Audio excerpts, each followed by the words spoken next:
Problem আছে আপনার, তাহলে কয় ছেলে কয় মেয়ে হচ্ছে?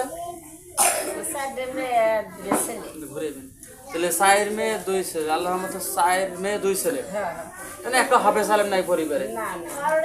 ছেলে সন্তান মেয়েরা দেখশন করে, খোঁজ খবর রাখে আপনার। আলহামদুলিল্লাহ, আপনার কাছে আমার আশা এই ছেলেটা যদি আপনি হাফেজ বানাইতে পারেন। এই ছেলেটা আপনার দুটোই তো ঘনিষ্ঠ না? এটি বেটার ঘরের আর এটি বেটির ঘরে। মাশাআল্লাহ বাবা, তোমার দাদি আসছে আশা পক্ষে। শোনো, আমার কিন্তু দাদা দাদি কেউ বাঁচে নেই, দাদা দাদি নানা নানি কেউ নাই, যে তারা চলে গিয়েছে আল্লাহর ডাকে সাড়া দিয়ে। আমার দাদা যদি বাঁচে থাকতো আজকে নিয়ে আসতাম, দাদি যদি বাঁচে থাকতো তাদেরকে নিয়ে আসতাম, দেখাইতাম যে দাদি আমি মাদ্রাসায় চাকরি করি, শিক্ষক বাচ্চাকে পড়াই, কত সুন্দর খুশি হইতো। তুমি একটা ভালো হাফেজ হবে, ভালো একটা আলেম হবে, তুমি একটা ভালো হাফেজ আলেম হবে, যদি মুফতি মুহাদ্দিস ভালো বক্তা হইতে পারো। যে কণ্ঠটা তার শুনলাম, যে গজলটা গাইলো মেহেরবান মেহেরবান, আল্লাহু আকবার, হুবহু মনে হয় শিল্পীর কণ্ঠে গাইলো। কি বলে না, এত সুন্দর কণ্ঠ। মানে ওর গজল শুনে আমি মুগ্ধ হয়ে গেছি, আমাকে মনে হয় অন্যরকম। আল্লাহু আকবার, এত সুন্দর ভালো লাগছে।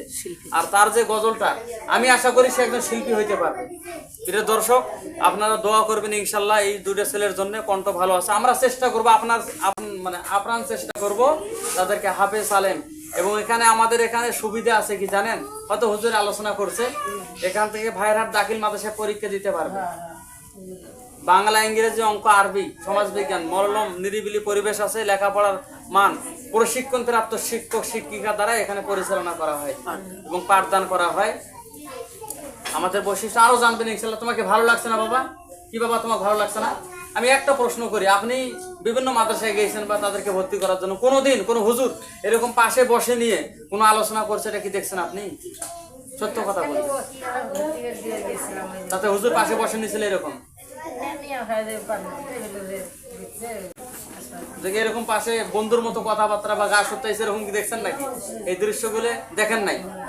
তা আপনি দোয়া করেন, প্রিয় দর্শক, দোয়া করবেন আপনারা।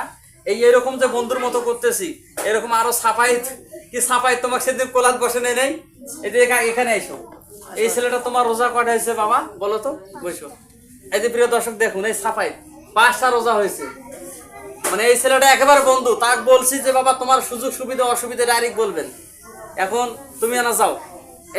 এই ছেলে দুটো আছে আল্লাহর রহমতে, এরা বন্ধু, তোমার সুযোগ সুবিধা অসুবিধা সব বলবে না? ঠিক আছে বাবা? কি বাবা কি বলো, ঠিক আছে? তোমার ভালো লাগতেছে না এরকম মাদ্রাসায় আসার পরে? কিন্তু এখানে শয়তান ধোকা দিবে। বাড়িতে ছুটি, আপনার ওই যে ছুটি থাকবে, বন্ধ সময় নিয়ে যাবেন, আসবেন, এবং খোঁজখবর দেখভাল এগুলো দায়িত্ব আপনাদের। কোন সময় গেল, কোন সময় আসলো, ছুটি ছাড়া কয়দিন মাদ্রাসা বন্ধ থাকলো। আর তাদেরকে যখন মাদ্রাসায় রাখবেন, অবশ্যই মানে উচ্চ শিক্ষায় শিক্ষিত আমরা করার চেষ্টা করবো। এখান থেকে ঢাকা এবং ঢাকা থেকে বিভিন্ন মেসর বা বিভিন্ন দেশে আমরা সিস্টেম একটা করব, যদি আমরা থাকি অথবা আপনারা দোয়া করেন, মানে মাদ্রাসায় বাচ্চা কাচ্চা দিয়ে সহযোগিতা করেন, মাঝে মাঝে আসবেন দেখতে। তো যাই হোক, আমি এতটুকুই বলে কথা শেষ করব। রমজান মাস, আর কথা না বাড়াই।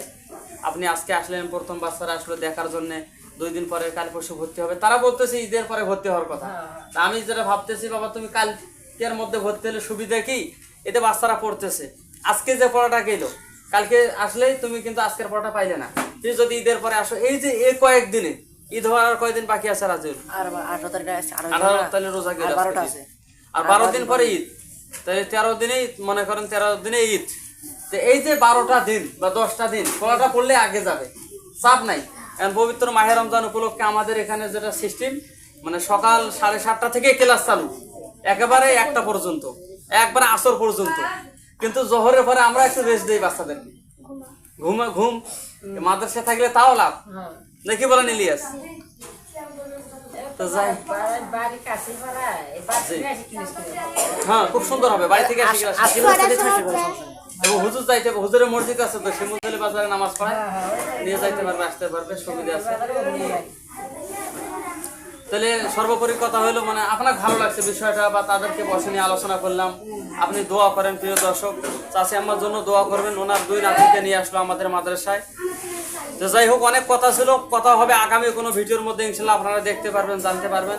আজকে এতটুকু, আপনারা আমাদের জন্য দোয়া করবেন, পুরো মাদ্রাসার জন্য দোয়া করবেন ইনশাল্লাহ। আমরা যেন এখান থেকে ছেলে মেয়েদেরকে ভালো হাফেজ আলে মুফতি মুহাদ্দিস পর্যন্ত বাহির করতে পারি, এটা আমাদের আশা আকাঙ্ক্ষা। আমাদের ভিডিও এই কারণে আমরা প্রচার করি, যেন মানুষ দেখতে পারে, জানতে পারে। এটা আমাদের মানে মানুষ দেখা লোক দেখানো এটা নাচ আছে না, বুঝছেন? এটা কিছুক্ষণ আগে আপনি যে ভিডিওটা দেখলেন, মেয়েটার নাম জেরিন আক্তার। জি, ওইদিকে আওয়াজ বন্ধ করেন তো, কোনো শব্দ নাই, ছুটি দেওয়া হবে, সমস্যা নেই গোসলে। তাহলে আপনি ওই যে ঢাকা আর রায়হান ইন্টারন্যাশনাল মাদ্রাসার যে ভিডিওটা দেখেন, দেখেন মুফতি আব্দুল কাইয়ুম মোল্লা সাহেব হুজুর কিভাবে মেয়েটাকে আদর করতেছে। এরকম তোমাদের মতো ছোট বড় বাচ্চাদেরকেও আদর করে, স্নেহ করে। এখানে দেখেন 24 ঘন্টা প্লেন জার্নি করে ছেলেটা আসলো ঢাকায়। মানে আমেরিকাতে অনেক মাদ্রাসা আছে, ইউরোপ, এশিয়া, কানাডা, মেশর, আরো বিভিন্ন, লন্ডন থেকেও আছে। আপনি আশ্চর্য হবেন। আর আপনাকে আমি অন্য সময় দেখাবো ইনশাআল্লাহ। এই মুহূর্তে যেহেতু সময় কম, তা আজকে এতটুকুই বললাম যে দেখেন ঢাকা থেকে আর শুধু কান্দিলা আর এই যে বালুর মাঠ পাশাপাশি। বাবা, তোমাদের জীবনটা ধন্য হবে ইনশাআল্লাহ। তোমরাই তো পারবে, তোমরাই ভালো হাফেজ আলেম হইতে পারবে, বড় একজন আলেম হইতে পারবে ইনশাআল্লাহ। প্রিয় দর্শক, সবাই দোয়া করবেন। আজকে এতটুকুই। আসসালামু আলাইকুম ওয়া রাহমাতুল্লাহি ওয়া বারাকাতুহু।